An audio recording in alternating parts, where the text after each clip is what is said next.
নমস্কাৰ বন্ধু বান্ধৱীসকল, আজি মই আপোনালোক সকলোৰে বাবে এটা সৰু প্ৰেৰণাদায়ক কাহিনী লৈ আহিছোঁ। কাহিনীটো হ'ল গৌতম বুদ্ধৰ।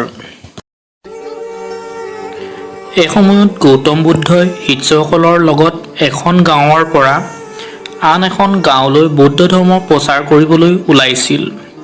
যেতিয়া তেওঁলোক গৈ আছিল, এটা পুখুৰী দেখা পালে। তেতিয়া তেওঁলোক তাতে অলপ সময়ৰ বাবে ৰৈ দিলে। বুদ্ধই এজন শিষ্যক ক'লে যে তেওঁ পানী পিয়াহ লাগিছে। এজন শিষ্যক পানী আনিবলৈ পঠিয়াই দিলে। শিষ্যজন যেতিয়া পানী আনিবলৈ আহিল, তেতিয়া তেওঁ দেখিলে যে বহুতো মানুহে কাপোৰ ধুই আছে। কিছুমানে নিজৰ গৰু, ঘৰচীয়া জন্তুবোৰক গা ধুৱাই আছে। সেই লেতেৰা মলিবোৰ পুখুৰীৰ পানীত মিহলি হৈ পানী লেতেৰা হৈ পৰিছে। নদীখনৰ এনে অৱস্থাটো দেখি শিষ্যজনে অনুভৱ কৰিলে, গুৰুৱে এনেকুৱা পানী খালে অসুখত ভুগিব। সেয়ে তেওঁ সুধা হাতেৰে উভতি আহিল আৰু বুদ্ধক সকলো কথা ক'লে। ইফালে বুদ্ধদেৱে পানী নাপাই কণ্ঠ শুকাই গৈছে। তাৰ পিছত তেওঁ দ্বিতীয় শিষ্যজনক পানী বিচাৰিবলৈ পঠিয়ালে।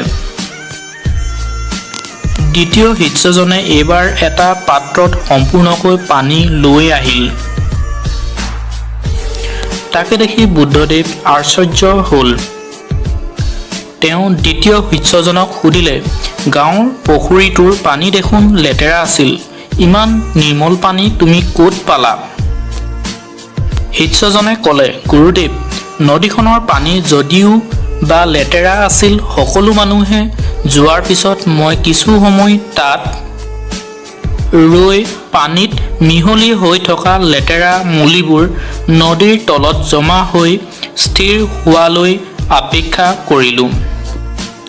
যেতিয়া সকলো লেতেৰাবোৰ তলৰ মাটিত জমা হৈ পৰিল, নদীৰ পানীও স্বচ্ছ হৈ পৰিল।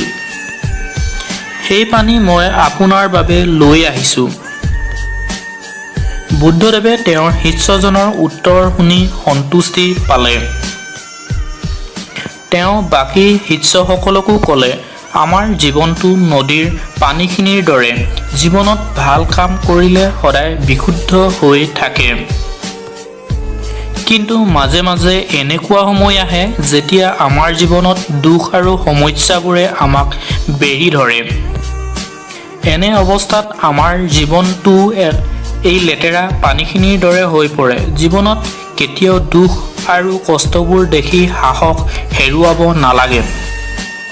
সময়ৰ লগে লগে লেতেৰা পানীখিনি লাহে লাহে যেনেকৈ বিশুদ্ধ হৈ পৰিছিল, তেনেদৰেই আমাৰ জীৱনটোৰ পৰাও দুখ, কষ্ট আৰু সমস্যাবোৰ আঁতৰি যাব।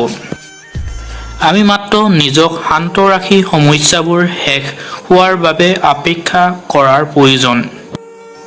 মৰমৰ বন্ধু বান্ধৱীসকল, গৌতম বুদ্ধৰ কাহিনীটোৰ পৰা আমি সকলোৱে কেনেদৰে দুখৰ পৰা মুক্তি পাব পাৰি সেই কথা শিকিলোঁ। আপোনালোক সকলোকে এই কাহিনীটো ভাল লাগিল যদি লাইক এটা কৰি দিব, যাতে আগলৈ এনে ভিডিঅ' বনাবলৈ উৎসাহিত হওঁ। আৰু আপোনালোকৰ সকলো বন্ধু বান্ধৱী, ওচৰ চুবুৰীয়াই যাতে এই কথা জানে, তাৰ বাবে ভিডিঅ'টো শ্বেয়াৰ কৰি দিব। ধন্যবাদ।